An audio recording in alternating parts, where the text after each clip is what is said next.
You know, when you look at the situation with Jamal Bryant and you think about how the body of Christ is being affected by these wolves in sheep's clothing, it's a total disgrace that in 2026, a pastor can flaunt his wife and she could be half naked and the church is okay with it. I feel that Jamal Bryant should step down from the ministry, effective immediately. He's no different than Bishop Eddie Long. Think about the history of Jamal Bryant. Adultery. There have been rumors of him impregnating a 17-year-old. It is said that the magazine that published that issued an apology because they claimed they couldn't find no evidence on that. Nonetheless, it's still a rumor. He denied all of these allegations. Countless affairs.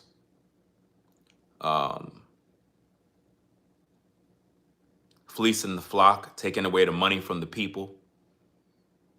This is what the church has become.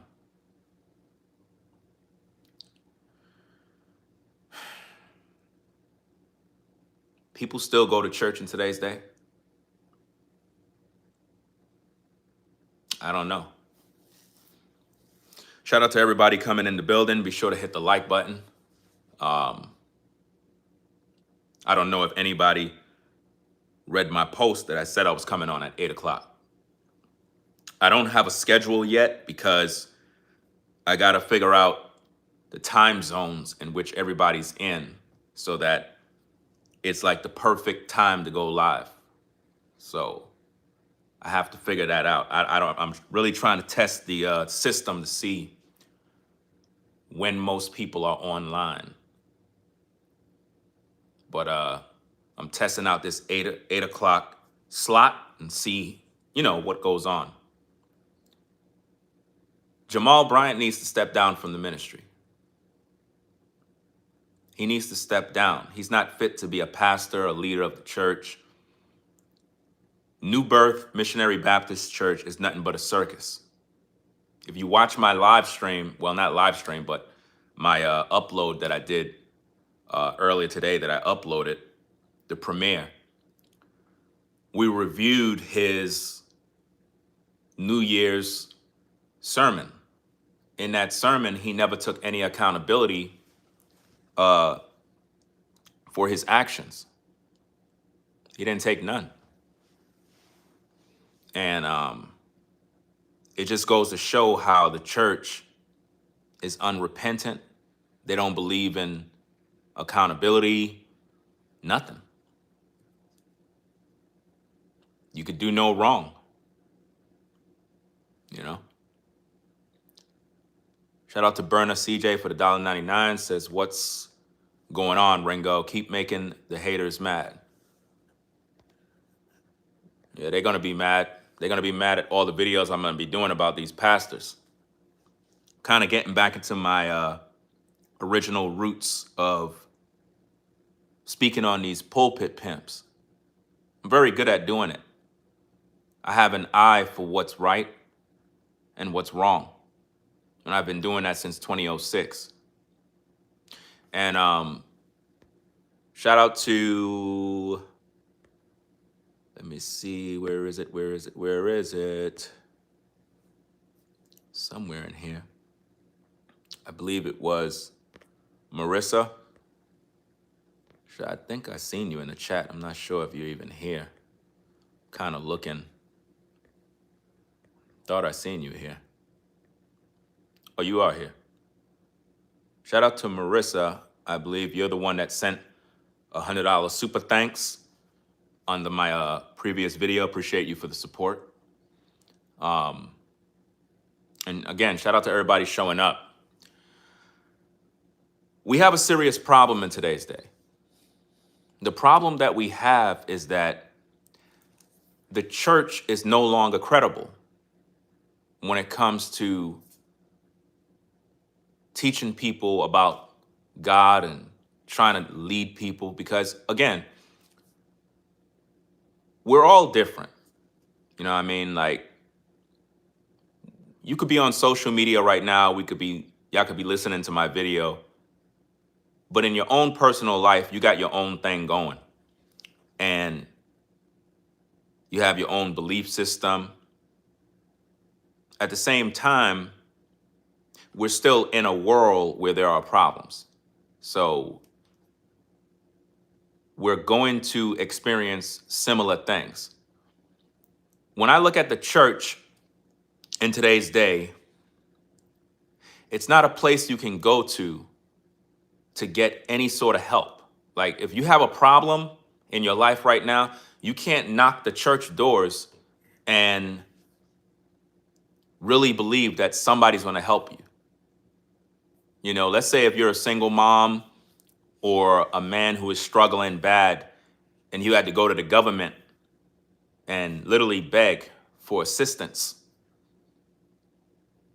It can be embarrassing. It can be frustrating because, you know, sometimes you hit rock bottom. You should be able to go to the church. Look at all the millions of dollars these churches make. Now, Jamal Bryant, if you did your due diligence and your study of Jamal,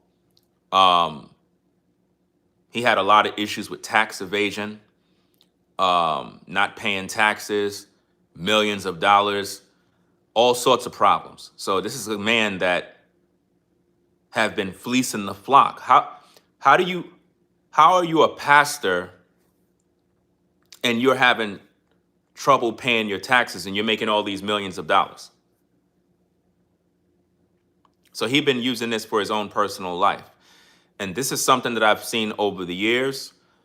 A little background in case you're viewing and you're new to the platform. Those that are my regular viewers, they would know this information, but those of you that may be new, let me give you a little background of myself. In 1995 was the year I became a Christian, was 1995, and it was under the ministry of Creflo A. Dollar. Back then, many of you may not believe it. Many of you might say, nah, you bugging, you wrong. Creflo's a pulpit pimp. I agree, he is. But I got to be honest and truthful with you. In 1995, Creflo Dollar was not preaching the prosperity gospel. He was not. And it was something about his church that drew me in. I was a teenager. You know, around those times, I was probably in my late teens, early 20s. I'm not sure exactly where I was, but somewhere around there. I think I was probably in my early 20s. I think I was.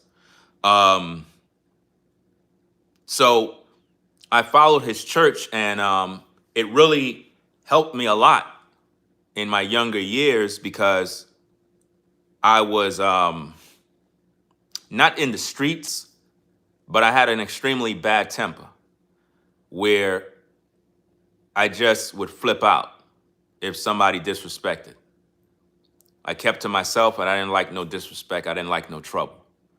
And watching his show, it kind of toned everything down. And it's like it taught me how to channel the anger into something positive. And it really did help. But then he got affiliated with another pulpit pimp named Kenneth Copeland. Kenneth Copeland was a prosperity pimp, and he took Creflo and he taught Creflo how to pimp the people. And then Creflo Dollar started to pimp. And I left Christianity in 2005. So you could say I was in the church in Christendom from 1995 all the way up to 2005. And that's when I registered my account on YouTube in 2006. Before I left Creflo Dollar's church, I walked out. My wife was pregnant with our first daughter. And we heard a sermon, and basically what Taffy Dollar said during that time, she was like, you really don't have to tithe, but we want you to do that. And it's like she slipped up and said that. And this was years ago. This was before Creflo Dollar came out and said he was teaching everybody a bunch of lies in regards to the tithing. His wife slipped up on the stage at the New York church that they had. And when we heard it, I got up and I walked out, because at that moment, it was revealed to me that the whole time I was being lied to in regards to tithing to churches. And, we tithed and gave thousands of dollars, guys. So much money, we could have bought a house back then. And we were struggling bad, very bad. It was to the point where it's like you either pay your tithe or you pay your rent, or you pay your rent or you buy groceries. And we were conditioned by the Christian church that you must tithe or else God is going to punish you and curse you. And it was already bad. I didn't think it could get any worse, but out of fear, we would always tithe. It was never a celebration thing to do. It never felt good to do. So we did it out of fear for many, many years, believing that if we didn't do it, God was going to kill us. This was the type of fear the church put in us. And I know for a lot of you, you've probably been through the same type of thing. Let me shout out this super chat real fast. Shout out to Roxanne. Shout out to you for the $20 support. Appreciate you sponsoring the show. So I'm telling you this so that you can get a little understanding of where I came from. I left the Christian church in 2005 once I realized the lies that I was being taught. And I had to reread the Bible in order to find my way. And then I was introduced to the Black Hebrew Israelites. It's another religious group that believe they are the chosen people of the Most High, the blacks, this and that. And there's a lot of truth to that. There's a lot of truth to the things that the Black Hebrew Israelites put out there. At the same time, that's another group that is problematic. So it's like I jumped out of the pot into the frying pan, so to speak. And I end up leaving the Black Hebrew Israelites as a whole. I'm a follower of Jesus Christ, yes. I believe in the Bible, but I don't believe in religion, because I realize that a lot of the stuff that is in religion today is all a bunch of BS, to be honest with you. Everybody's lying to get paid, and they're trying to control the people. Jamal Bryant been a pimp in the pulpit for many, many years. He was ushered into the ministry through Bishop Eddie Long. He was the one that brought him in. You understand? He was a nobody back in the day. I know Jamal Bryant's whole story. I saw his rise to success. He was problematic back in the day. This man was literally setting up shop, selling God's people cannabis, and basically trying to get everybody high. And he tailored his ministry to appease to a younger audience. This is why when you look at him, he tried to, I guess, speak to individuals that are younger. For example, on my platform right here, my main core audience is between the ages of 34 up to about 60. You understand? But mainly, the majority of my viewers are in their mid 30s, late 40s. That's my audience right there. We also got some younger people too that are in their 20s, and some people that probably in their 60s and 70s. But what Jamal did was he pivoted over into the hip hop era, trying to sell cannabis to keep the God's people high. And these are the type of tactics that he used to get the church under his control. Today, Jamal Bryant basically promotes that you could be a Christian and be like this, and God accepts you. We're going to talk about those videos that he did where he went to what I believe is a gay church. Now, for clarity purposes, if you're a person who's gay, this show is not here to bash you. This is to add understanding and clarity to make you understand what's going on. Now, adultery is a sin. So if somebody is a Christian, a believer, and they're in adultery, they're no different than someone who is gay. It's the same thing. They're in sin.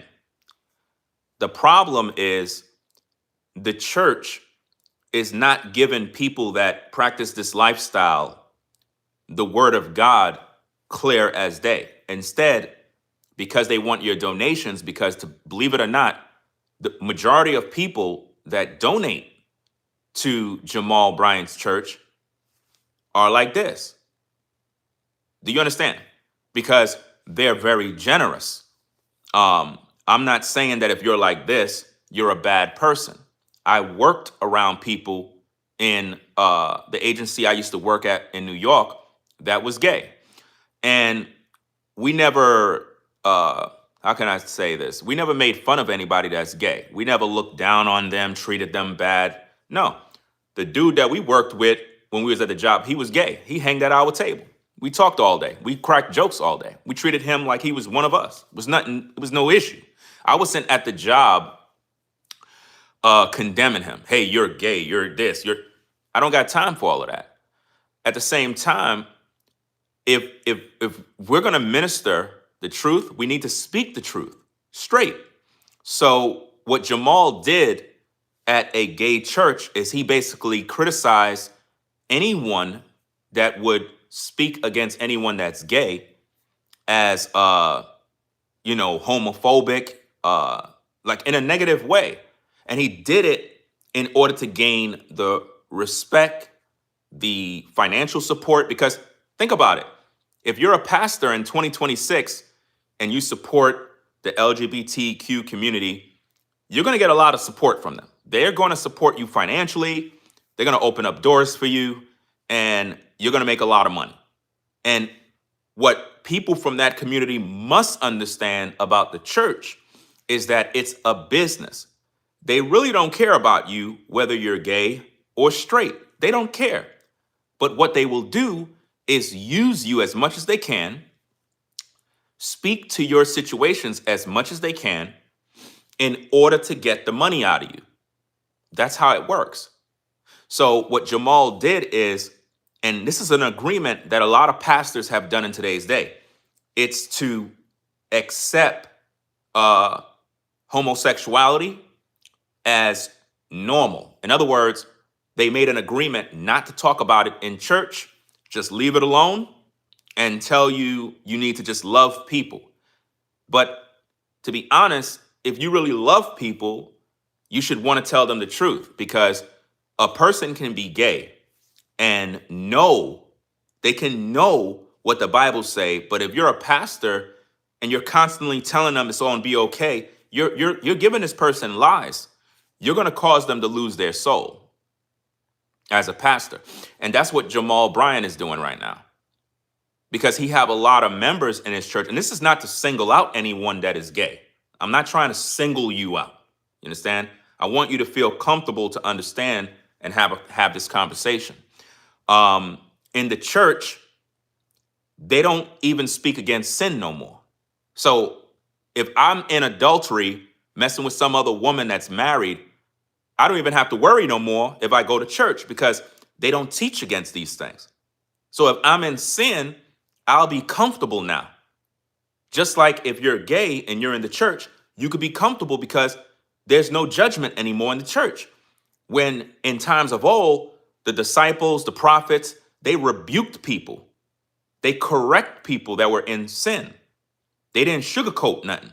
Today, everything is watered down out of fear of being labeled homophobic, of being judgmental, and all this other stuff. So now following Christ is a circus now.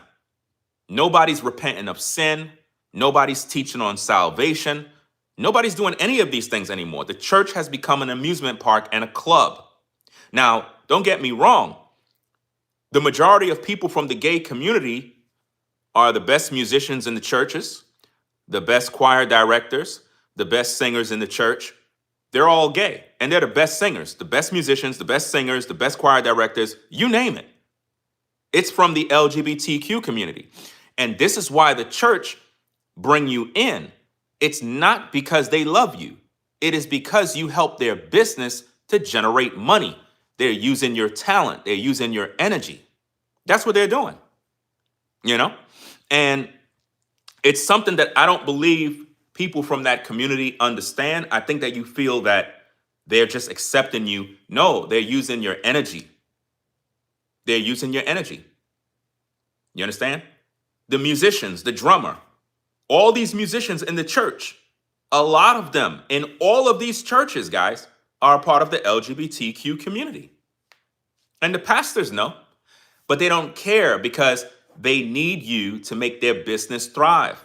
But you, as an individual, must know the truth. You're being used. You're being used for your talents. And most of these pastors, they don't care about your soul. Now, what's interesting about my walk with the Most High is when I was on the 9 to 5 in New York, you know, we had a gay guy that worked at the place. And what's interesting is that this guy was very much into fashion. And he would always correct us brothers on how we're dressing. And I can say this because in all his corrections and criticisms based on how we're dressing, he would literally give you some good advice on what to wear. And even though he's gay, he knows exactly how to coordinate things to make it look right. For whatever reason, it's a talent. It's a skill. And this guy would literally be like, hey, man, those jeans, man, they're outdated, bro. I'm just being honest with you. They're outdated. These are the type of jeans that are correct for you, fam. And I'd be like, man, I ain't with none of that stuff, that fruity stuff that you're doing. Like, we would crack jokes. Even though he's gay and all of us on the job crack jokes, we would crack gay jokes. He wasn't getting offended and running to supervision trying to report us to get us fired. We were all cool. You know what I mean? See, the way it works is like this. If that's your lifestyle, then do you. As long as you ain't bringing that stuff over here by me, I don't got no problem. What I do got a problem with is if you're in the church and the pastor's lying to you and making you feel that you can remain where you are and God is okay with it. He's not okay with it. Just like if I'm an adulterer, God is not going to be pleased with me. But see, in the church today, you could be a thief, a liar, an adulterer. You could be wicked. The pastors today do not preach against sin.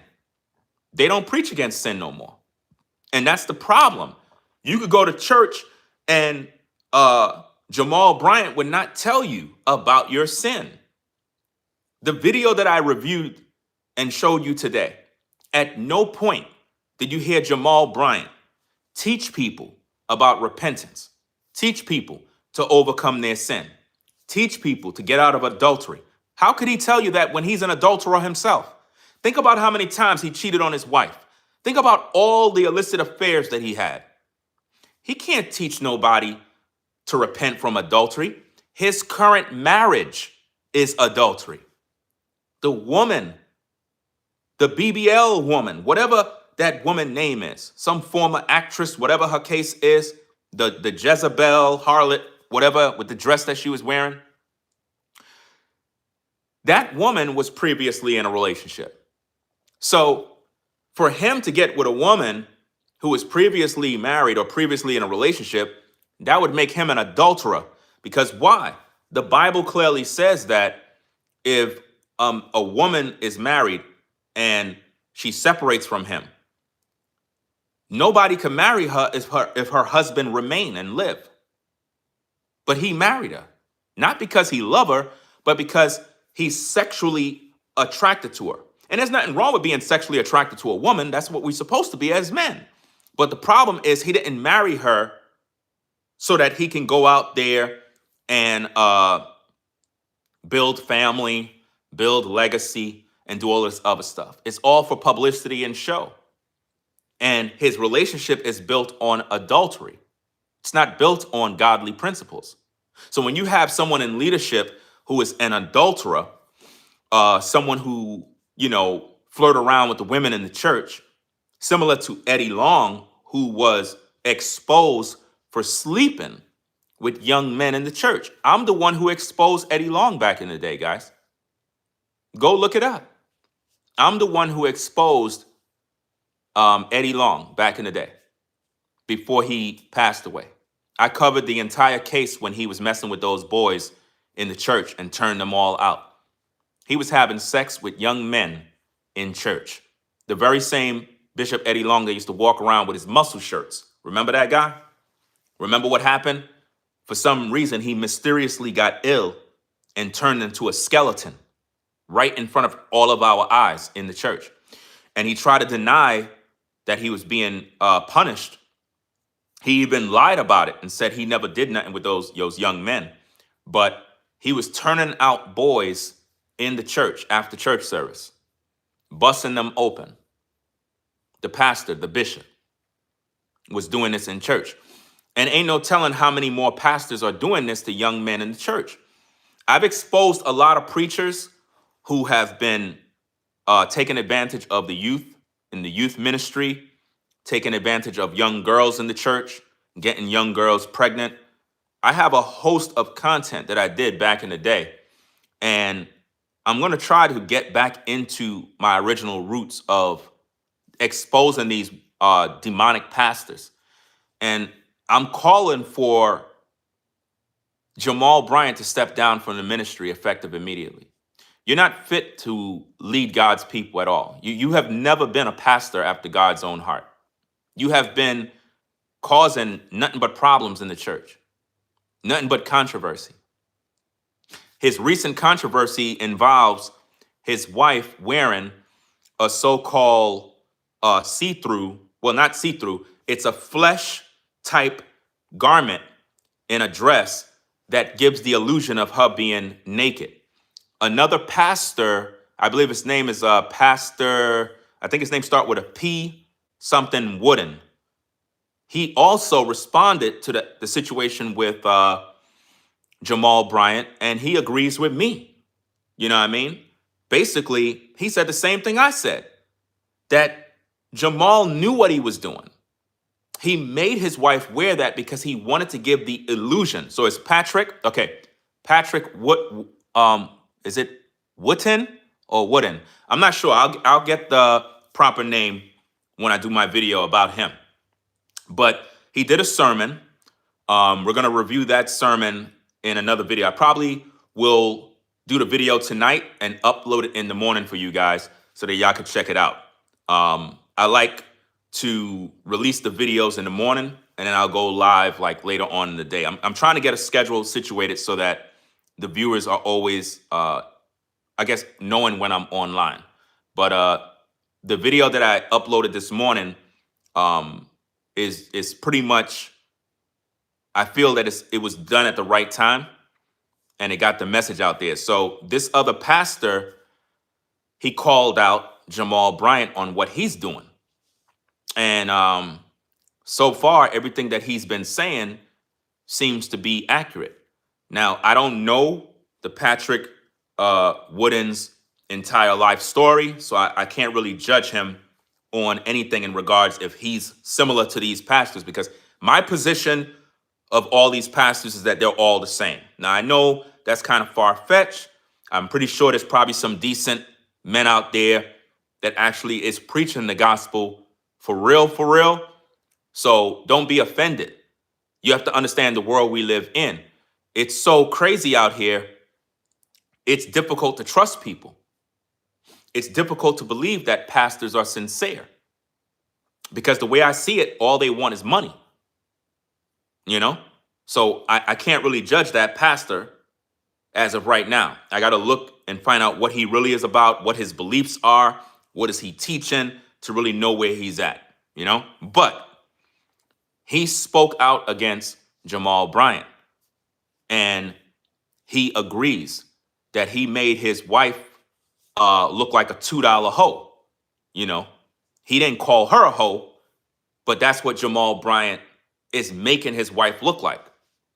Now, if you guys watch the live stream that I did, where I showed you guys the video evidence of Jamal Bryant's wife from the back, if you see how the dress looked from the back, guys, it's very inappropriate. Very inappropriate. It gives the illusion of her buttocks being exposed. She already have what appears to be a BBL, which I don't know why black women would even get that stuff, because they don't need it. But for whatever reason, it looked like she's wearing a G-string and it's up her behind. That's how it looked if you go and look at the video. And for him to have her walking around like that, it's disgusting, man.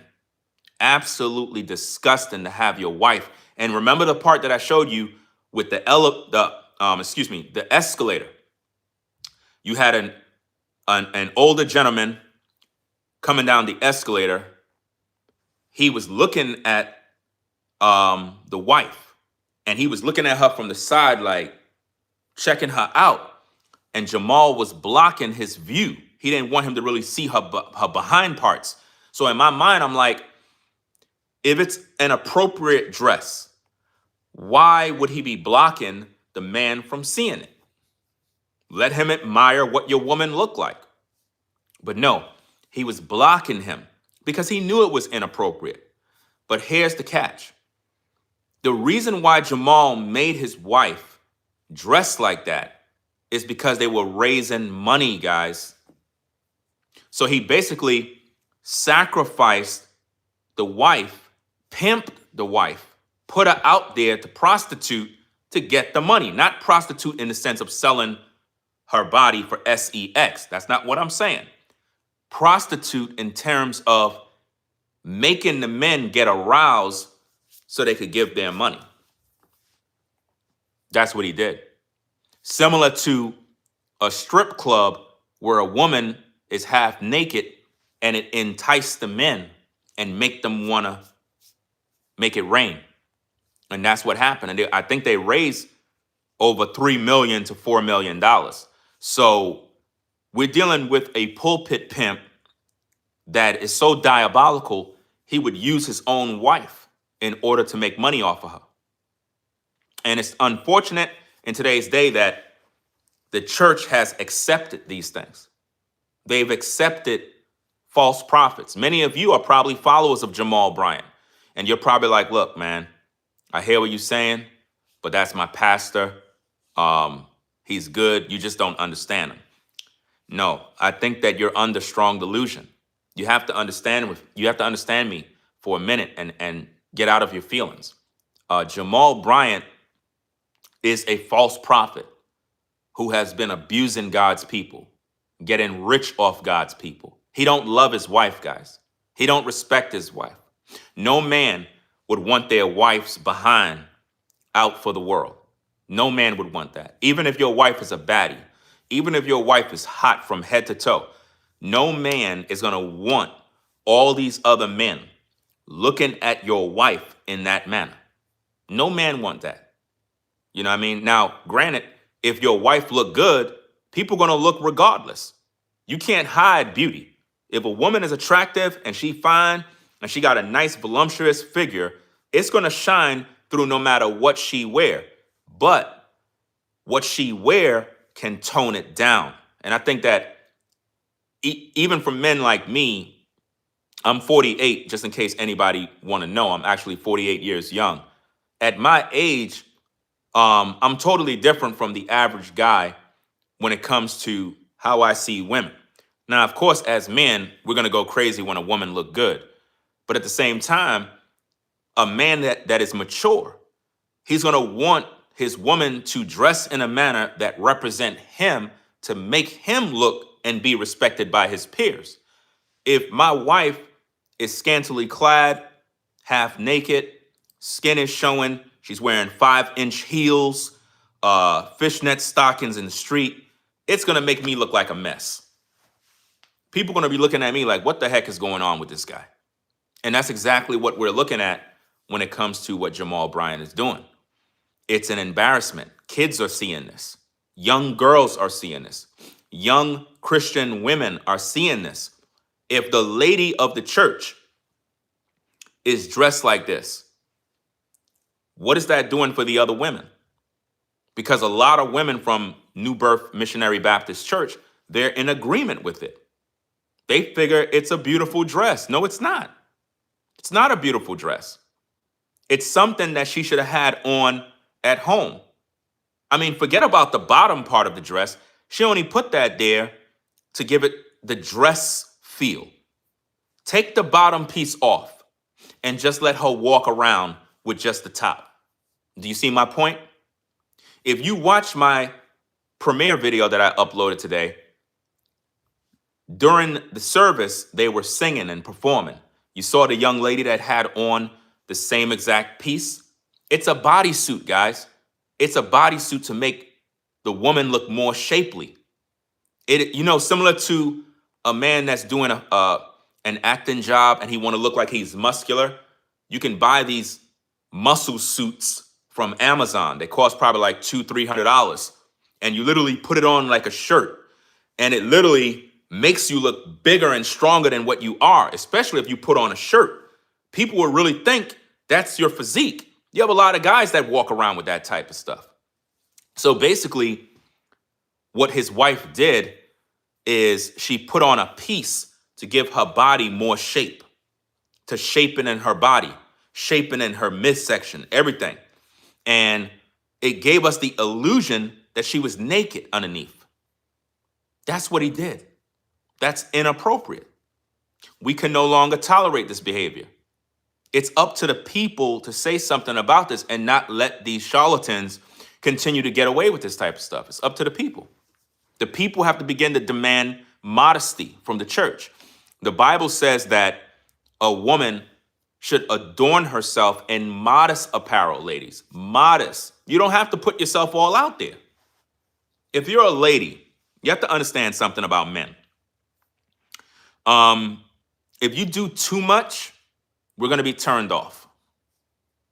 We're going to be turned off. If you look good, you don't have to do all this extra stuff. When you're a woman and you're attractive, your beauty, it shines through everything. For some reason, you think you got to have everything exposed in order for you to look a certain way. No. Know how to tone it down. For example, you shouldn't come outside as a lady wearing a halter top with a mini skirt and 4-inch heels. No. Tone it down, ladies. Tone it down. Even if you look good, tone it down. Now, if you want to do photography, you're doing photography, whatever the case is, that's cool. But you're wearing a halter top. You're showing your belly. You got on a skirt. And you got on 4 to 5-inch heels. No. Tone that mess down. Tone it down. You know what I mean? Tone it down. There's ways to tone it down. In other words, if you're going to wear the halter top and you're going to wear the skirt, then wear flat shoes. Flat. That way, you're more comfortable. You have on your halter top, you have on your skirt, but you have on flats. So you're comfortable. It tones it down. But when you got on these stilts, these 4 to 5-inch heels, now you're looking like a streetwalker now. You can't even drive. You can't even run. It's just too much. And you don't want to do that. You want to be modest. You don't want to put yourself out there too much, because what's going to happen is a man is not going to take you serious. Men in today's day are looking for women to be classy. You could be classy, beautiful, all of that good stuff. But if all the guys that are watching you walk around don't respect you, they just want to sleep with you, that is a sign that you're doing something wrong. As a lady, men are supposed to respect you. Even if you are baddie, even though if you look good, men supposed to look at you and be like, that's a classy looking woman right there. I ain't even trying to disrespect. I'm not even trying to say nothing slick. That woman demands respect. Look at the way she look, bro. Yeah, man, she definitely, that's a top quality woman right there. How you doing? That's how they're going to be. They're going to respect you. But if you carrying yourself a certain way, dressed a certain way, a man is not going to respect you. He's just going to see you as an opportunity to hit, to get with, to sleep with. And also for clarity purposes, I have 4 daughters. So when I'm talking about these things, I'm also speaking as a father in terms of what I would tell my own daughters. You know, my elder daughter, she's 17. You know, she's gonna be 18 this July coming up. So I gotta also make sure that they prepared. I teach them and talk to them about these knuckleheads out here. You know what I mean? And I only have girls. I have 4. So I'm around nothing but feminine energy. So when I speak on these issues, I'm not speaking on these issues to bash women. It is to get you to understand the mindset of these dudes that just want to sleep with you. You know what I mean? A man is supposed to respect you. Yeah, he could be attracted to you. Yeah, he could desire you. That's normal. That's how we all got here. But he's supposed to respect you. You understand? He's supposed to take you serious enough to respect you and be like, man, this woman is, it's a decent lady right here, man. I ain't even trying to mess this up. You ain't gonna try to hit? You ain't gonna try to smash, bruh?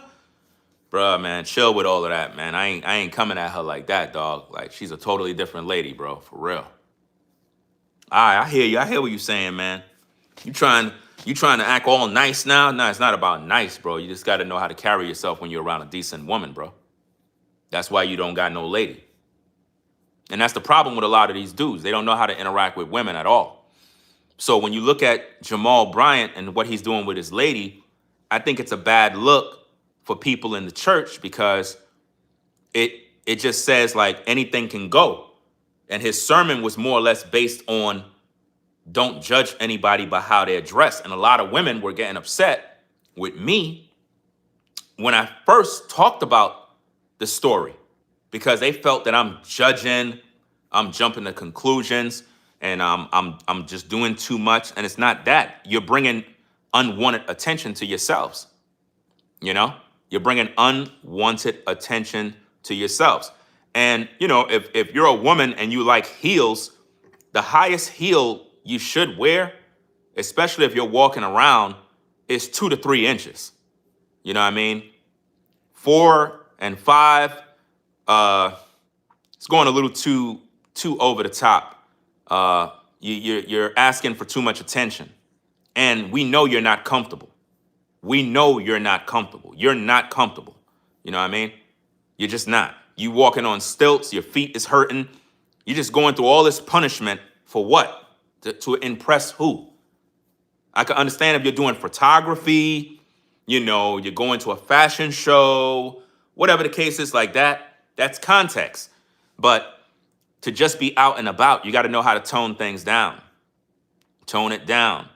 If you are wearing heels and you got on a skirt and you got on a halter top, belly showing, it's too much. It's too much. You're going to get unwanted attention. Tone it down. Tone it down. In other words, if you're going to wear the heels, wear some jeans.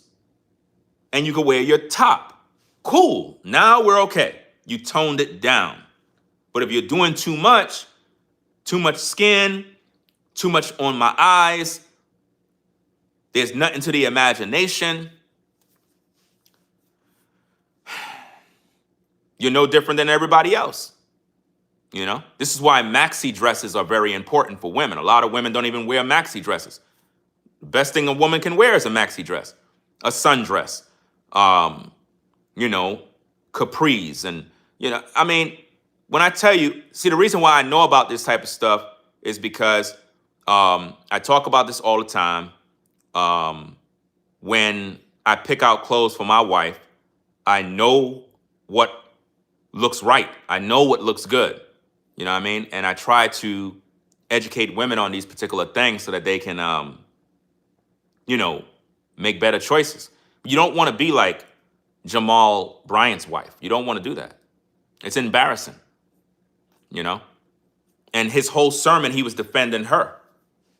The whole sermon, he was defending his wife as if though we were bullying his wife. No, it's disgraceful. And this is why I'm saying Jamal Bryant is a disgrace to the church. And he needs to step down effective immediately. So we're calling on everyone to talk about these issues. We can no longer, it's 2026, guys. We got to rid the church of these pastors that are leading God's people astray. We got to rid the church. We got to get them out. They got too much power, too much money. We got to get them out. They're swindlers. Throughout that whole sermon, he didn't even preach the gospel. He didn't even preach the gospel to the people. You don't even hear the gospel no more.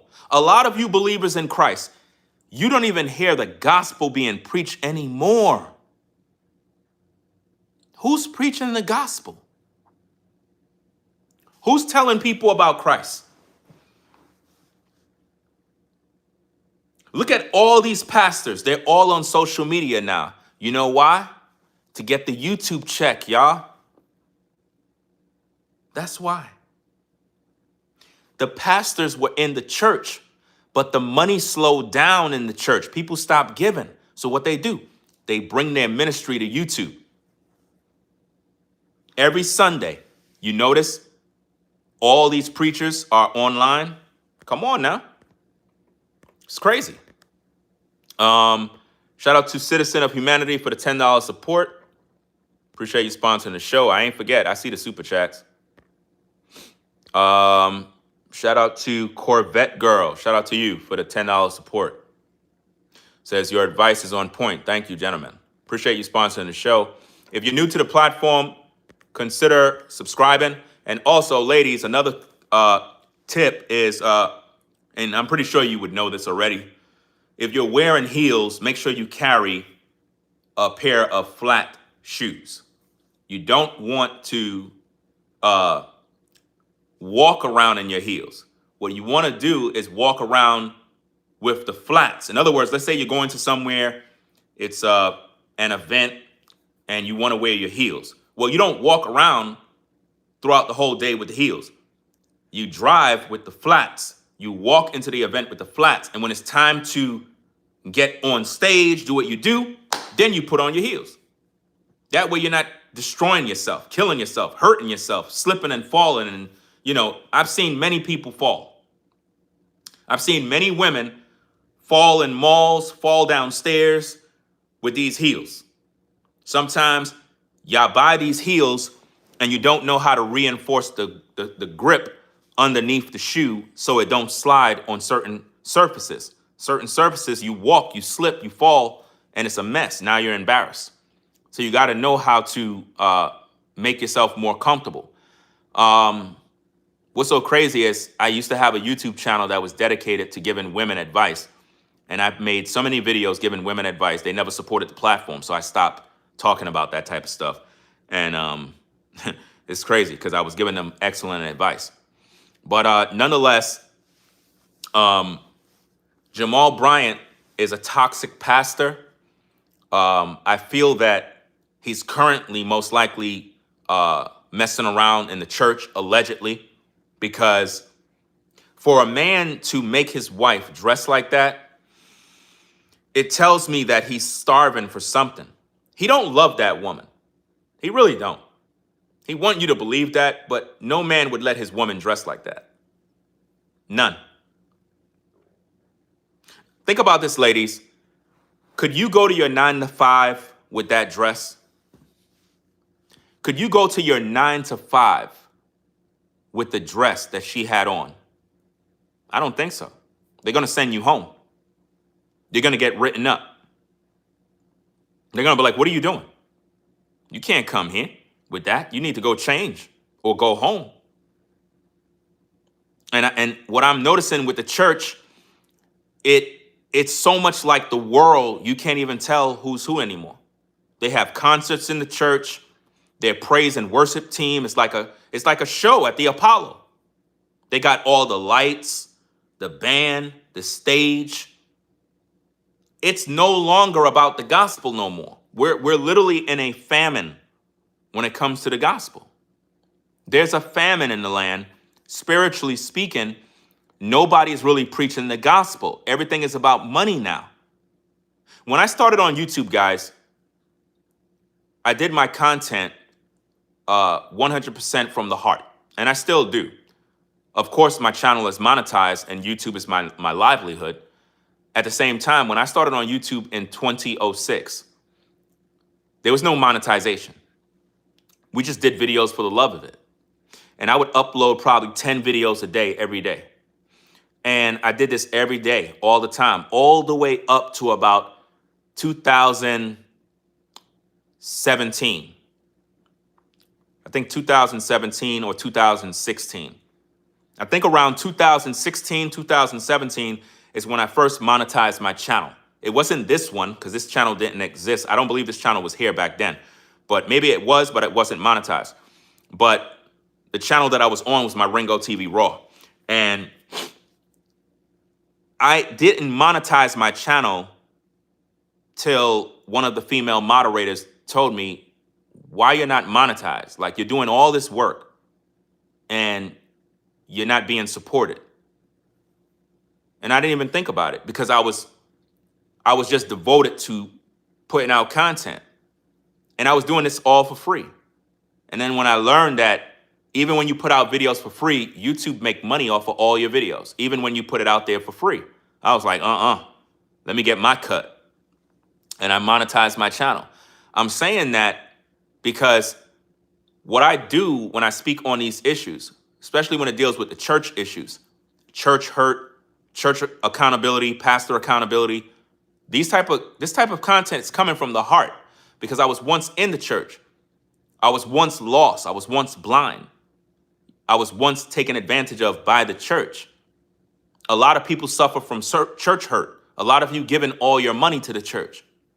You've been lied to. You've been deceived by the church. And it really messed you up. It caused you not to trust nobody. And it's something that it's like you don't even get over it, man, because you keep being reminded of all the years you wasted. I wasted a lot of years in the church, believing nothing but lies. Lies after lies. I had to literally undo everything that I learned in the Christian church and re-educate myself. Just recently, I had to re-educate myself in regards to Christmas. Not that I'm promoting Santa Claus, because I don't care for no Santa Claus. I don't care for Christmas trees. I don't care for any of this type of stuff. But I'm not going to condemn you. But the thing is, back in the day, I made videos condemning Christians, condemning people if they celebrated Christmas. And I would use Jeremiah chapter 10. And over the years, I've used that scripture many times to condemn the church, condemn people, made people feel guilty for celebrating Christmas. And then I had to do a deep study, a deep dive study. And in my study, I was wrong. I was wrong the whole time. I was teaching lies. I was misappropriating scripture to create a doctrine to condemn people about a celebration they chose to do. And once I learned this, I made a video about it. And when I made a video about it, people weren't happy because they were saying, oh, so now you celebrate Christmas. It's not about if I celebrate Christmas or not. It's about me correcting my errors, showing the people that I can repent. I can look at myself and say, hey, you had it wrong all this time. Let me correct myself. A man that's unwilling to correct himself, you can't trust that man, because that means that he thinks he's perfect and he's right all the time. Jamal Bryant, you can't correct him. With all of the backlash that he got, he never wanted no correction. See, I'm not here to condemn you if you celebrate Christmas. I personally would not teach my children about no Santa Claus or any of that mess. But if it's Christmas time, it's the holiday season, or whatever the case is, I'm not going to condemn you if you want to put lights on your house or decorate your yard or whatever the case is. That's your prerogative. I'm not here to beat you up. I can't do that because I have no basis to do that once I realized that I was in error for misusing Jeremiah chapter 10. Until this day, I challenge any black Hebrew Israelite. I challenge any Christian. I challenge any scholar to debate me on that issue. Jeremiah 10 has nothing to do with Christmas. Nothing. Because I read the whole scripture and we realized what it was really about. It wasn't about a Christmas tree. It was about the people back then carving out wooden idol gods out of a tree. And they were literally erected like a scarecrow. And they hammered gold plates all over it, gold and silver. And they dressed it up in clothing. And it looked like a man figure. It was made of wooden. It was a wooden structure. That is what the scriptures was talking about. Had nothing to do with Christmas. And when I learned that, I couldn't go another year. I couldn't go into 2026 with a lie. I can't. That's why I had to correct my error, repent, and turn from it and make a video, even if it mean people unsubscribing, saying, "Oh, you're fake. Oh, so you lied to everybody." I didn't lie to anybody deliberately. I didn't know no better. I was teaching lies about Jeremiah chapter 10 because that is what I was taught. And that's my whole point. The church teach lies. And then when you're taught the lie, you go out and you teach the lie. I learned that from the black Hebrew Israelites. The black Hebrew Israelites are the one that taught that. And I picked up that. And I could admit it. So for me to change my ways, it made me feel better. I did the same thing with Thanksgiving. Because of the black Hebrew Israelites, I wasn't celebrating or observing Thanksgiving for years, guys. Many, many years. I wouldn't even go see my family because I'm like, oh, they're worshiping the devil. They're celebrating some pagan holiday. They're this and that. Boy, was I wrong. I was wrong. And that's why you guys saw my video where I said my family is going to literally observe Thanksgiving. We did that last year. We observed Thanksgiving after many, many, many, many years of not observing that day. Because we were always guilt tripped. Oh, the Indians were slaughtered. This happened, that happened. None of that stuff have anything to do with the situation. And a lot of you been the same way. You avoided your family because of these things. You know? You don't visit your friends. You don't visit nobody. You look down on people. And that's what religion do. Religion caused us to be separated. So now if you don't believe what I believe, I don't like you. That's what religion does. Religion come from a word religio, which means to hold back and keep from making progress. That's what religion is. It keeps you from making progress. It holds you back. You understand? They fill you with lies. The Bible talks about this, how one causes one to become a proselyte and he makes them twofold a child of hell than themselves. A lot of times it's the blind leading the blind. This is what happens in the church. You learn from the church, they teach you nothing but lies, and then you go out there and you spread the lie. That's why I had to undo everything I learned in the Christian church and everything I got from the black Hebrew Israelite religion. Yes, they all believe in the Bible, but they all have different belief systems. What I'm recommending people to do is seek out God on your own. Talk to God yourself, guys. There's no secret path to God. It's all about you communicating with him from your own spirit, from your own heart, in your own home. You, one-on-one. No church needed. Nothing. Do you understand me? All you got to do is just talk to the Most High. All you got to do is just talk to God in your own home, in your own private, and just be like, look, this is me. I'm here. I'm going through. I just need to know who you are. I'm tired of religion. I'm tired of the church. I'm tired of these fake pastors. I'm tired of these liars. Everybody just trying to make money off of us. And, and there's nothing wrong with making money. I'm pretty sure everybody wants to make money. But the church is just trying to make money off the people. That's all they're doing, guys. Can you go to the church to get your rent paid? No. If your car note is due and you're behind on your bills and you're struggling, could you go to the church and be like, hey, my bills are due. I'm struggling. You can't even go to the church no more, guys. You could never go to the church, fam. That should be the first place we could go to. There should be nobody having to go get SNAP benefits. You should be able to go to the church. If you're down and out and you need food and money is tight and it's like, man, I'm behind on my bills, bro. They sending eviction notices. Let me go to the church. You should be able to go to the church and get what you need. They're supposed to be an outpouring of love. You go to the church and you be like, look, hey, pastor, could I talk to you? Sure. What's going on? What's the matter? It's kind of embarrassing, but I'm kind of down bad, pastor. Like really, really down bad. Can't pay my bills, man. Say less. What you need? Man, I need about 10 grand. No problem. Stacy, make sure you wire this guy this particular thing. Give her your information. It is what it is. But what I'm going to need to see, I'm going to need to make sure I can see that you're behind on those bills. We need to make sure we you're on the right path, that we can see these things so that you're not pulling a fast one on us. Oh, sure, pastor, I'll let you see it.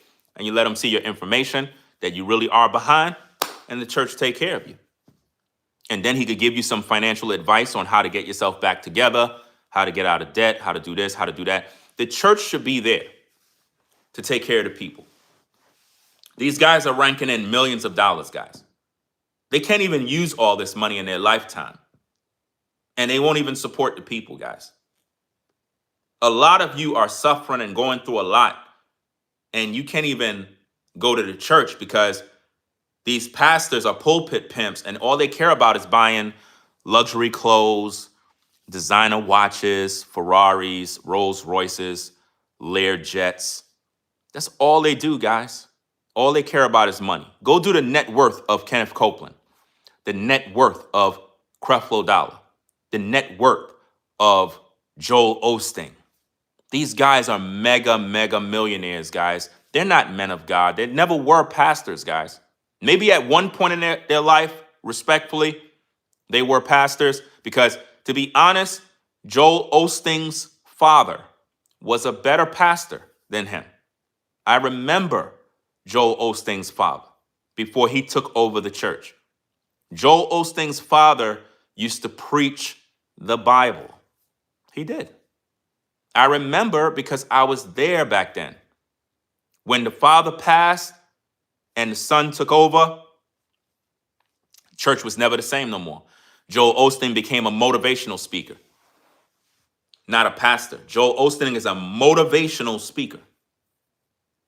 That's all he do. He never preached against sin. He even said this in interviews. They asked him, they was like, well, are these people going to hell? He's like, well, I'm not really here to judge. And, I just don't believe in that. And I just, God, I just say what the Bible says. And he just avoided it, bro. He don't do that. He don't ever speak against sin. How could you follow a man that won't tell you if you're wrong? How do you know you're wrong? We got to have a sense of conviction as believers. There got to be something in you that when you do something wrong, an alarm go off to let you know, I'm wrong. Let me repent. I told you guys the other day, I was on Instagram. You had this sister, she made a post. What she said, the way she said what she said, any man would respond with something naughty or a little, on that flirtatious side. You would say something based on what she said. And I kind of said something, but I went a little over the top. with what I said. And then I was looking at my comment, rereading it, and I was kind of combing through her page, checking her out, and I realized this seems like a decent lady. I think I came across a little disrespectful.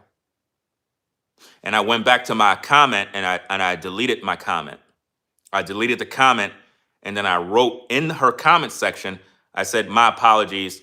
Sorry about that. I think that my comment was a little over the top. I shouldn't have said that. You know, I didn't say anything that's like horrible. It's just that it came across a little too disrespectful for the type of woman she is. I felt that she's a little too, it's like, you know how when you're a dude, you see a lady, you know, you flirting around, you saying little slick things here and there. I went a little over the top. And what's so crazy is she responded to my comment. She literally came back and was like, I appreciate you. I'm liking that you started off 2026 with self-correction. That's what we need, guys. Self-correction. We got to correct ourselves because the church is not teaching us these things. The church is not teaching us how to repent. Jamal is not teaching you this. All he teaches you is to give him money. When churches have church services, it's not about Jesus Christ. It is about pass the offering plate. When I was in the Christian church, I seen the offering plate get passed around so many times. I'm like, my goodness, bro. So many times. All they want is money. It's all they want, guys, is your money.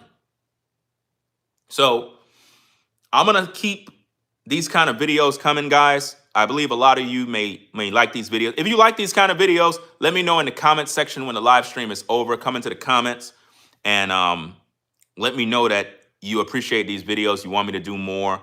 If there's a particular pastor, drop a name. Do not post links, guys. I don't like when people do that. I don't want to block nobody, but if you do that, I have to end up putting you on the block list. I really don't want to, but I'm trying to give you the warning verbally. Do not post links in the comment section because all you're doing is redirecting my audience to other platforms. These other platforms, they don't support me, right? They don't support me. So I don't want them getting any free promotion, free clicks, or whatever the case is. Normally, I tell people, send your messages to my Instagram. If you want my Instagram page, go into the description of any video on my platform and you'll find my Instagram handle. You can send me whatever links you want there. If there's a pastor by name and you want me to look in on him, you can post the name of the pastor in my comment section, but do not post links to videos, right? If I see links, I'm going to delete your comment, add you to the block list. And I really don't want to do that, but it's to keep the comment section clean, right? But moving on, I'm going to review and have in the morning the video with Pastor Patrick Wooden.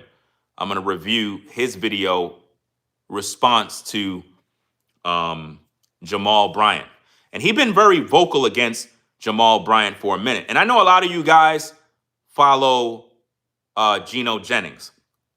Geno Jennings, in case you don't know, is cousins to Jamal Bryant. And see, this is why I told you guys that, in my opinion, Geno is the same thing. Now, of course, a lot of you diehard fans would agree that, you know, he's a man of God. Now, don't get me wrong. Geno do teach and preach on a lot of things that is true. He do.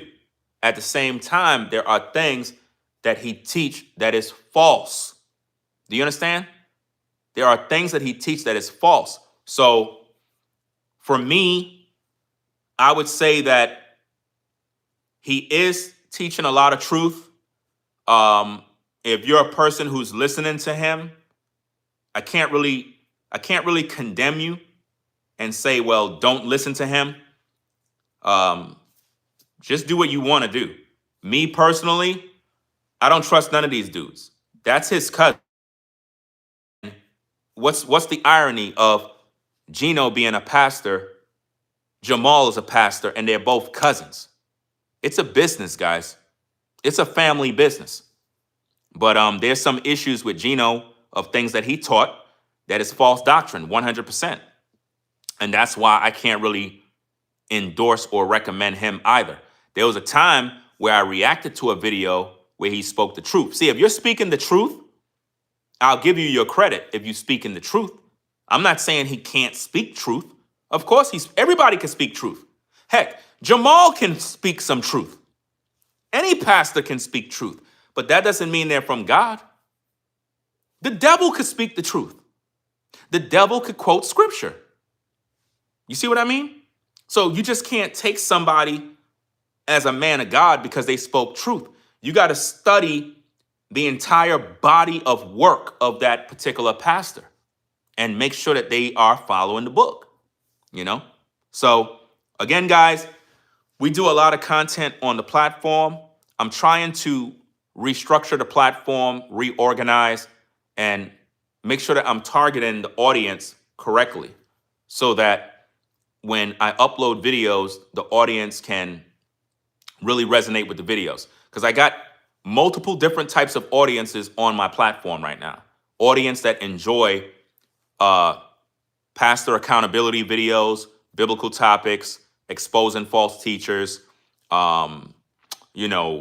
giving advice about scriptures and stuff. And then I got viewers who are interested in my self-help type content where I talk about avoiding negative people, protecting your peace, enjoying your solitude, finding joy in life, learning how to cope with daily issues that we all go through. And then you have other different types of content that I do. So there's different audiences that I have on the platform that I have to make sure I'm taking care of everybody. So I'm trying to restructure and organize the things that I do so that I'm not starving a particular audience that watch my platform. Because I believe I've been making that mistake for a long time where a lot of my viewers may want content that focus on this. They may appreciate my content that I do, but they more or less want content that focus on this. And for some reason, I'll get tied to this type of content and I end up losing my viewer because they end up going somewhere else to view the content that they're seeking because I'm not doing the content. So I'm trying to get better at this thing, man, because I've been doing this since 2006. And it's to the point now where social media is really booming. There's a lot of things going on. There's so many stories to talk about. I have to literally create a schedule on how I'm going to do. So I'm gonna have a schedule where I'm going to let you guys know when I go live. That way we have more live viewers, because I believe that if I have a schedule, I would be able to have more people in my live streams than normal, but I have to have a schedule that fits with everyone. So I'm going to have to do a video where I find out the time zone of everyone, especially when you work, when you're off work, whatever the case is. So there's like a key time point that if I come on at that time, I know the majority of my viewers is not at work, because I understand that you got to work. And if you're working, you're not going to be able to catch the show. Some of you might catch the show even if you're at work, but I don't want you to get in trouble. You know what I mean? I used to watch YouTube even when I was at work doing my job. It actually helped me get through the day because, I'm doing all this maintenance work, working on boilers, working in buildings, doing this. I'm in the basement, in the crawl spaces. I'm all over the place. So YouTube got me through my work day. You know what I mean? And it really, really did help, because during the day, people will be live streaming. There'll be a bunch of good topics. And I'll just have that playing while I'm working and got my tools out. And then I go on to lunch and I'm having a good day. Before you know, it's time to clock out. I'm like, wow, my day was fast. So I know that the videos do help a lot of people, but I want to make sure that we are maximizing productivity on the platform in terms of utilizing all the viewership at one time so that my viewers are not scattered all over the place. I want everybody to be here at one time. In other words, when I go live, I know that everybody, with whatever you're doing in life, you're not busy at that moment. That way, when I go live, boom, everybody's here. So I'm going to try to figure it out. And sometimes what I might do is I might uh, have different slots. I might have a time at a certain time of day where I know, because remember, there's other people that might live in Cali. You know, their time zone is totally different. So we could be here right now and it could be daytime over there. So it's like it's a whole different situation. So you got to know when people are available. So my analytics tell me when the majority of people that follow my platform are on. So I'm going to kind of use that as a guideline of when to come on in the morning time, and when to come on in the evening, when to come on at night. So if I choose to stream 2 times a day, I'll set it based on that schedule. If I stream 3 times a day, I'll set it based on that schedule. But sometimes there's breaking news and you just got to go live. So it all depends. But when it comes to doing my uploads, I'm going to upload my videos in the morning time. Early bird gets the worm. So I'm going to do that, upload them in the morning time. Because here's the thing, guys, and this is another important fact that I got to put out there. YouTube, and I know a lot of people, some people got offended with my video that I released the other day where I was talking about notifications. If you haven't seen that video, it would be a great idea for you to check out that video to understand what I have to deal with and what I'm going through. I deal with a lot of stress. I deal with a lot of issues. I don't talk about all my problems, all my stuff. I don't want to burden nobody with all the things that I go through. But at the same time, doing content in social media, I'm putting my best foot forward. I'm doing the best that I can. Like if you look at the video that I did today, the premiere video with the full studio setup, with all the lights, all the cameras, all of that stuff, it takes forever to set up, guys. It's a lot of work to do these shows. And it cost me a heck of a lot of money to put it all together. So in that video that I made about notifications, I wanted my viewers to understand that YouTube only sends out 3 notifications a day. Only 3. And it's crazy because they don't send it to all the subscribers. They send it out to 10% of your subscriber base. So if I have 200,000+ subs, YouTube is only going to send out a notification to about 19 to 20,000 subscribers. But here's the catch. The people that they send them to is random. So today you might get a notification. Tomorrow you may not. It's a lottery system. They pick and choose who to send the notifications to. Out of the 200,000 subscribers, some of those people probably don't even watch me no more. And what happens is I can go live and I'm doing a video. You're at work, you're waiting for a notification. I'm online, you never even saw my video. So now it's hurting the platform. And this is why I'm saying to viewers, they need to show up. Look for me. Look to see if I'm online. Because if you're waiting for a notification from YouTube, in most cases, you're not going to get it. Sometimes, some of you get notifications all the time. Some of you, you're lucky. You get notifications all the time. But there's a lot of people who they don't get notifications.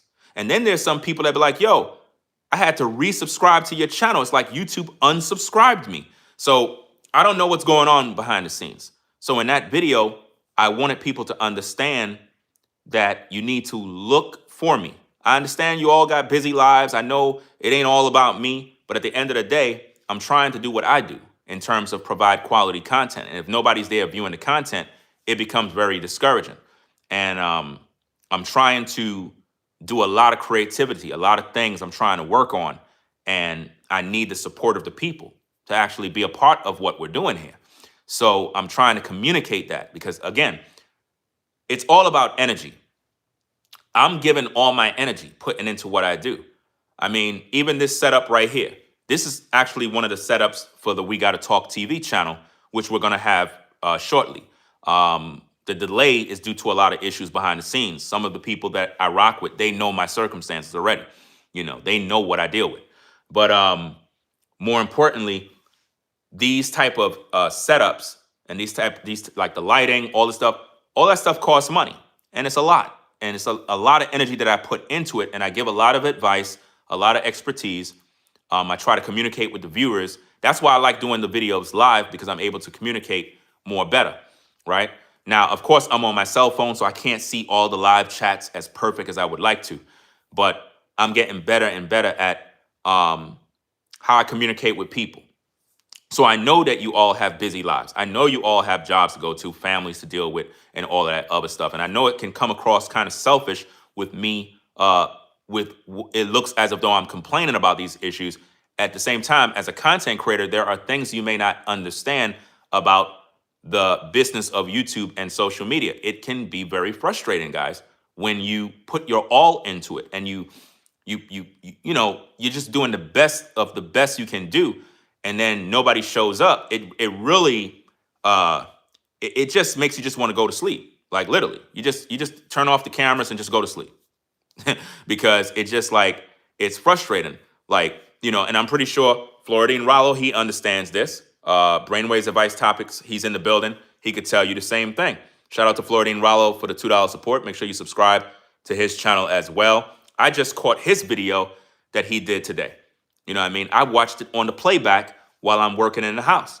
I'm working on the windows upstairs, doing some sealing on the windows to get the draft to be controlled, because it's costing me on the heating side of things. So I'm kind of, how it is when you set your window up and you put that strink, whatever it is, the plastic on the window, and what happens is you cover it up to block out the air from outside. That's what I'm doing upstairs in my daughter's room, and I'm listening to Floridine Rollo's video, and that's helping me to get through the work.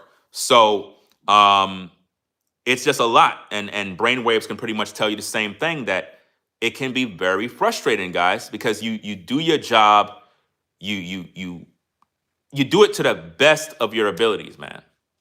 And when nobody shows up, it can be discouraging. And a lot of times as content creators, we look at other creators, other YouTubers, we're looking at them getting all these views, all these likes, everybody's at their channel, and it's less like, you're like it makes you feel some type of way sometimes. Not that you're jealous of anything like that. It just makes you feel some type of way, like, why my audience is not doing that. So I'm trying to figure out, what am I doing wrong? Is there something that I'm doing wrong? Do I need to restructure something, reorganize? That's why I'm having these conversations and making, speaking on certain things that I'm trying to do to maximize productivity on the platform, because there's a lot of people that support me. And even when I study the analytics of my platform, it is doing very well. It is doing very well, but it's not where it's supposed to be right now. It's supposed to be way, way better. You understand what I mean? So I'm trying to figure out what is wrong. That's why there's a lot of things that you see me already change. Some of you already noticed some differences of things that I just don't do anymore. Some of y'all already peeped what I'm not doing anymore. And that's the way it's going to be from now on. Certain things I'm just not talking about. Certain people I'm not talking about. I don't got time for none of that nonsense. I don't want no, listen, I'm done with a lot of stuff, guys, because I realize that it's affecting the platform. It's affecting my audience. And I have to respect what my audience is looking for. These are the type of things that you learn as a content creator as you grow and you mature. Now, other content creators that are more successful in terms of the business of YouTube, they probably already know these things. And, the thing about YouTube is nobody shares anything. Nobody tells anybody anything. I'm pretty sure there's creators that are making a lot of money, doing a lot of numbers. There's certain things they could probably look at with my platform that they could just tell me, hey, bro, this is what you need to do, bro. This is what you need to do. And they could literally give me the fix of what, but they won't tell you. And that's how YouTube is, man. A lot of people are just, they're to themselves. And some things you're just going to have to figure out on your own. And I think this is why a lot of times people grow cold-hearted, because this business is a very, very competitive business. At the same time, it's a cutthroat business. Nobody's interested in helping you, supporting you, nothing.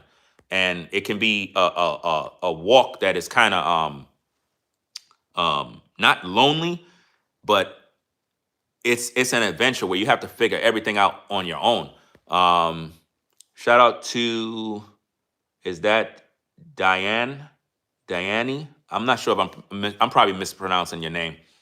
I know I'm mispronouncing your name. Elaine. I'm not sure. 157, shout out to you joining Team Ringo. Appreciate you joining the platform. And if you're not subscribed, please subscribe to the platform. That would definitely help. And if you're new to the platform, let us know that you're new. That's another thing. If you're new to the platform, right? Not in the live chat, in the comment section. Come into the comment section when the video stream is over and let us know you're new so we can welcome you to the platform. You know what I mean? Those are good. Those are things that I'm trying to focus on so that I'm getting to know the community. I'm trying to interact with the people because sooner or later, what I'm going to be doing on the platform is I'm going to start to open up the phone lines and actually communicate with the people via phones. And we can hear each other's voices and we can hear the people and make certain shows that are more interactive and fun. The reason why I haven't done that is because I've seen it hurt a lot of platforms where they bring people on, they go south, people start cussing you out.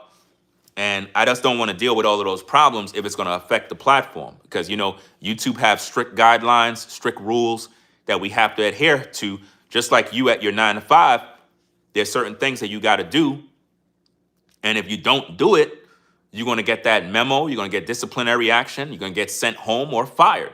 And likewise with YouTube, YouTube is very strict. Make no mistake about it, guys. YouTube, listen, you ask any content creator.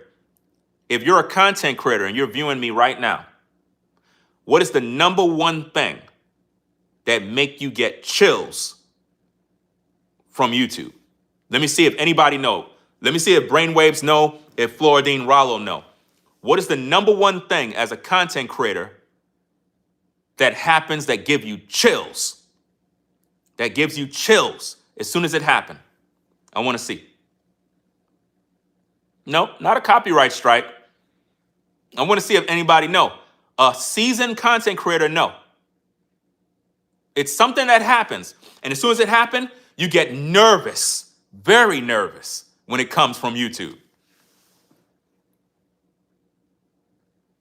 I want to see if anybody know.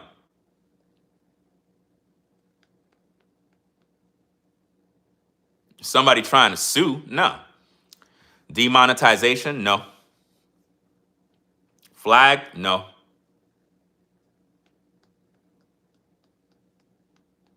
Nobody don't know? Where the content creators at, man? Come on, y'all. Y'all supposed to know this, bro. Y'all supposed to know this, man. It's not demonetized. Y'all can stop saying demonetized. That's not it. Nobody don't know? See, if I tell you, then it spoils the whole fun. I'm trying to see if somebody could get it. It's something that happens on YouTube. And when it happens, you get nervous right away.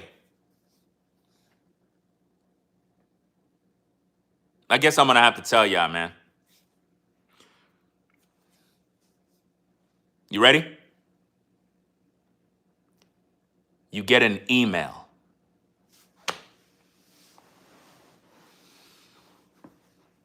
Boom! When you get an email from Google, that make you tremble. I know I'm right. Any content creator will tell you that. As soon as you get an email that come from Google and it come on your phone, you're like, oh, whew, man. An email from Google will make you tremble. I'm telling you, y'all know what I'm talking about. When you get those Google emails and it pops up on your phone, you be like, because you checking to see if you're in trouble, if it's bad news. You're like, oh, they're just giving me an update on my platform. Oh, man. Woo. Serious, man. That is what it is, guys. That is the most terrifying thing you can have done on YouTube is when you get a Google email. Seriously, the email. You ask any seasoned YouTuber, they'll tell you. The Google email is the most terrifying thing to get because normally it's bad news. Normally it's bad news, but most of the time it's just an update, something that they're trying to let you know, a status of your platform, how things are going. But when that email drops, bro, oh my goodness, bro, you be scared to check it, bro. You be scared to check it, man. But yeah, so I'm gonna get up on out of here, guys. Again, if you're new to the platform, come into the comments after the live stream is done. Let us know that you're new. These are the type of things I like to do to kind of communicate with the audience and whatnot. I read all the comments. I read them unless the comments get crazy and it's like a billion comments and it's like I'm unable to read it, then that's a different story. But for the most part, I read the comments. I always try to find out who's there, who's first. Normally, whoever's first, I normally pin their comment. That's something that I always do. Like whoever's first to post, I pin their comment to the top. Or if they post a comment that is, let's say they probably sent a super thanks or something like that, I'll pin their support to the top and stuff like that. I got to update my membership. I haven't updated that since I started this platform. I don't even know. I don't even know what's the fee to be a member. Probably $1.99 or $3. I don't even know what it is, but I got to update that and whatnot, because there's a lot of people that want to be members and they want to support more. They want to support the platform more, but I don't have it set up. So I got to do all of that. And there's a lot of things we're working on, guys. A lot of things we got to do. It's encouraging when people show up to the shows. It's discouraging when people don't. And with all the things that I'm going through, it's like I need encouragement, man. Like, seriously. I give a lot and I don't get anything back. And that's the crazy part. A lot of you see me on camera and you see me do these videos. You see me here. You see me doing my thing. I'm in the studio. But behind that, I deal with things. People don't know. And I could use encouragement. Like, for real, for real. But I'm going to get up on out of here, man. Y'all have a blessed day. If you're on the road, drive safe. Shout out to all my truckers out there.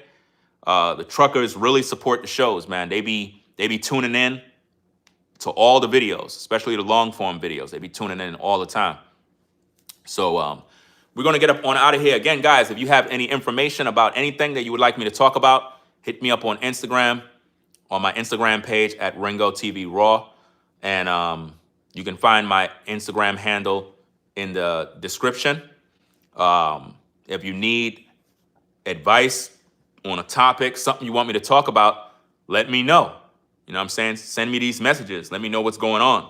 I know on Instagram, if you're not following me or something like that, when you send the message, it goes into another box or whatever. It doesn't matter. Send the message. I read what's in those boxes. I check those boxes to find out what's going on. And if it's good information, then it is what it is, you know? But yeah. So that's about it. I'm going to get up on out of here and get back to working on this window. Best time is right now to work on it while it's nighttime. I like working on the window in the nighttime because the outside light pretty much makes me see what I'm doing, and I keep the lights off so the neighbors are not looking at me. Like, what is he doing by his window? What is he doing? You know? It's always somebody watching you, fam. Always. But yeah, we're going to get up on out of here, man. So, hey, I'm going to have the video with Patrick Wooden in the morning. I'm going to do that video later on and upload that for the morning. And then we'll figure out what else we got to do. I'm trying to get a schedule so I can get into a flow, a rhythm of putting out content. So y'all stay blessed. Appreciate everybody supporting the show, everybody that clicked the like button. And yeah, you just got to be thankful. You got to be grateful. I was watching a video from Steve Harvey. You know, I have my criticisms of Steve Harvey and stuff like that, but there's certain things that Steve Harvey say that is truth. And I was kind of looking for some encouragement. And I came across a video with Steve Harvey, and he was like, you got to have gratitude. You got to be grateful and have gratitude. In other words, things may not be the way you want them to be, right?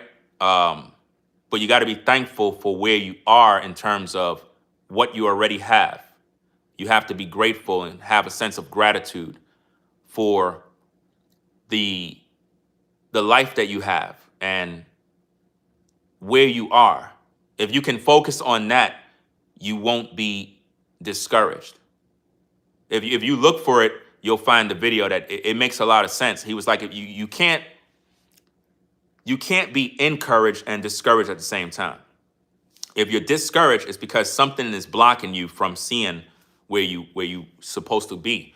And you have to have a sense of gratitude. And that's what I try to focus on. I try to look at things like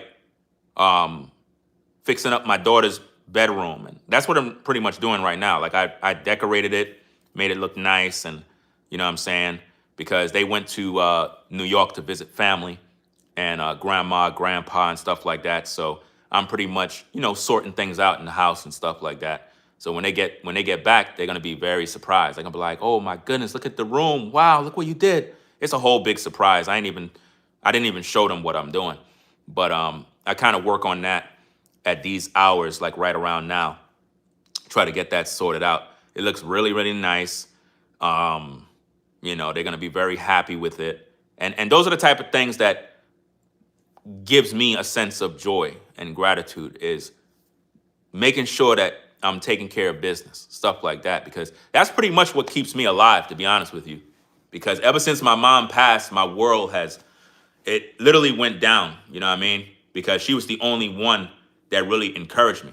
Because for some reason, she always knew that I was the child out of her sons that needed like a boost of encouragement, because it's kind of weird to explain, but she always was there, guys, like always there. I could be going through something. I get a phone call. "You okay?" And I'm a grown man, bro. And she would call me and it'd be right on time.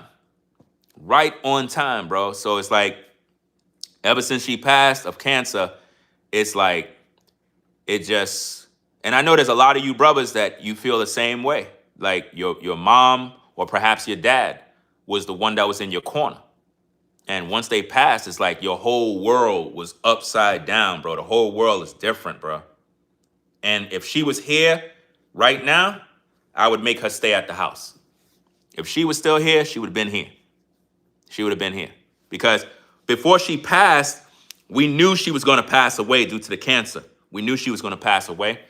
But I was trying to get everything established, man. But it was just a lot of stuff going on. I couldn't work hard enough to get where I wanted to go, to do the move, to do this. The money wasn't there, and I couldn't do it in time. I had everything planned out because we knew she was going to pass away. We already knew. If you know anybody that died of cancer, they send them home and they tell them they only have a certain amount of time to live. Don't call the hospital. There's nothing we could do. And you're just left. And I wanted her to at least be in an environment like this, at least see these things. I wanted her to see what I've done, see what I've become, and she could live her final hours here. And that really messed me up, man, because I know she would be really proud of that. To see that I'm taking care of my girls, doing what I gotta do, and it's crazy, man. I don't want to stay on too much longer. I'm gonna end up crying on live, bro. Like for real, because it chokes me up. It chokes me up because she was always there taking care of us, man. And that's what I mean by gratitude. That's what I mean. I'm grateful that I have the opportunity to take care of my daughters and give them something that I never had. That brings me joy. So that being said, always have an attitude of gratitude and be thankful no matter what the circumstances is, no matter what you're going through. Be positive, be thankful, be grateful, and help somebody else to be grateful. And God will take care of you. That being said, I'm out. Peace. Peace and blessings to the mods in the chat. Everybody in the building, have a blessed one. Peace.